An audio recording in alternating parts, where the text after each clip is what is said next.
and incorporates some of the strategies for effective social change, you will find that you will become more trusted and relevant, more likely to be able to influence public policy, more likely to ultimately help individuals deal with their own family care needs.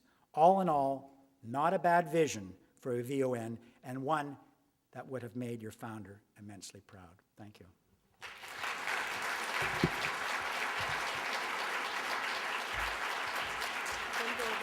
Oh.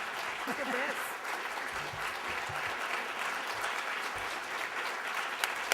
Whoa. Well done. Thank you, Peter, for a very inspirational speech, and I think it speaks to each and every one of us, and we need to be. Before Scott goes through the door to welcome his leader, I just want to welcome Scott Bryson, MP from the Annapolis Valley, and he will be back with the leader. So welcome, Scott.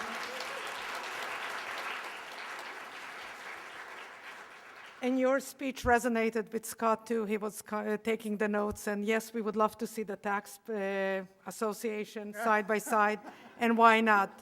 We need that integration of the private, public, and various components if we are to shape this country the way we need to.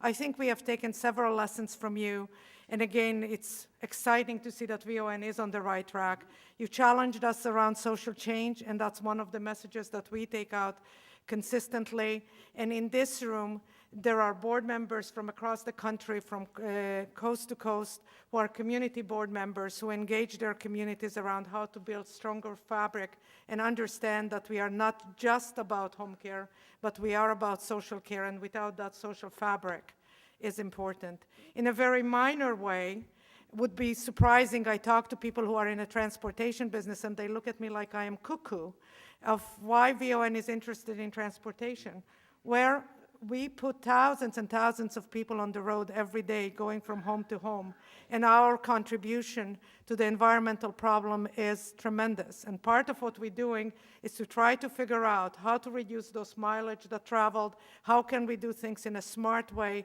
that takes many of those people off the road, and we make our own way of contribution to that issue. So it does become very relevant. And I think the final message I'm taking away is that make sure that as we move forward, we don't squeeze the environment out for healthcare or healthcare for the environment, because both are one, and we need both of them. So thank you very much. And I have a small token of our appreciation. And you have... First aid kit, right? Yeah. Yes, many other things.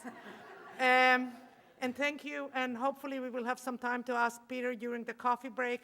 The coffee is outside. Please be back promptly at 10:30, okay? Thank you. We have two guest speakers, two people who are here to be with us for the next hour. As we all know, we're very fortunate to have both of them here, and we thank them for coming. The first one I'd like to introduce is Scott Bryson.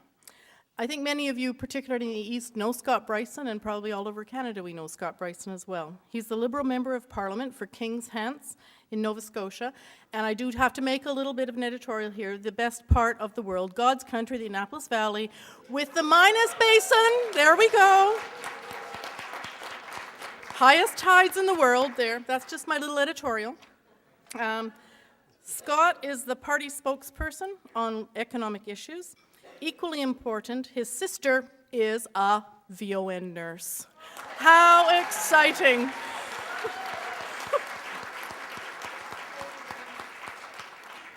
Scott serves in the official opposition shadow cabinet as the Liberal Party critic for international trade and is chairman of the Leaders Advisory Committee on Economic Strategy. Oh, finance. Scott will correct us when he comes up. Okay. He was a candidate for the leadership of the Liberal Party at the 2006 convention, and he is a member of the Trilateral Commission and was named by the World Economic Forum as one of its young global leaders.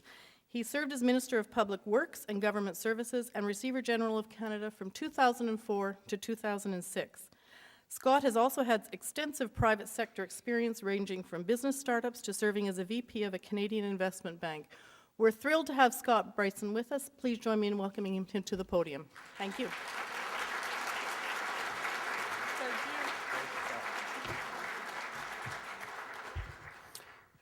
Thank you, Jane. I'm delighted to be here today. As you mentioned, I have a very personal connection with VON. My sister, Fran Bryson, has been a VON nurse in Kings County for a long time.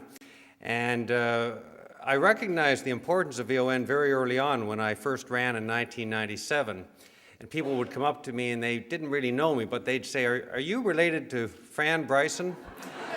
And I'd say, yes, she's my sister. Well, and they'd always say, well, she took really good care of my husband, or she took really great care of my mom. And there's two lessons in that. First of all, I thank VON for getting me elected, and my sister, so for which I am absolutely in your debt. You've done it now 5 times, in fact. God forbid she should ever retire. I'll be done. I'll be done. But also, and more importantly, you take really good care of people.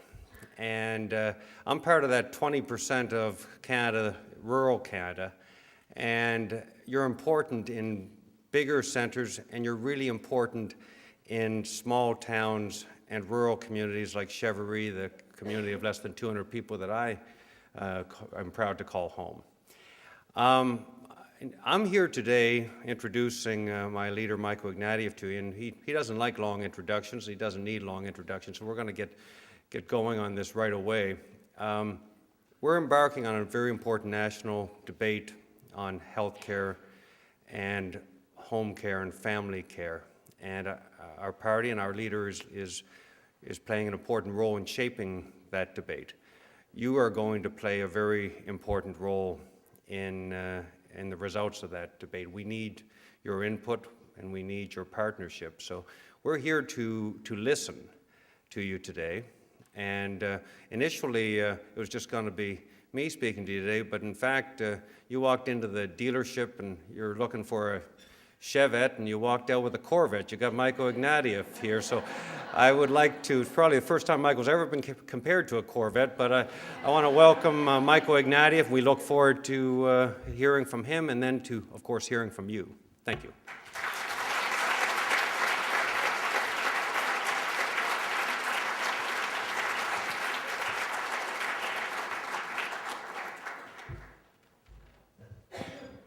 Thank you so much, and thank you, Scott. I know that not everybody in this room is a nurse, but every one of us, I think, has a nurse story. 2 stories. You remember the names of people who matter to you? I can still remember the name of the nurse who looked after my mom during her Alzheimer's disease. Thank you, Irene, wherever you are.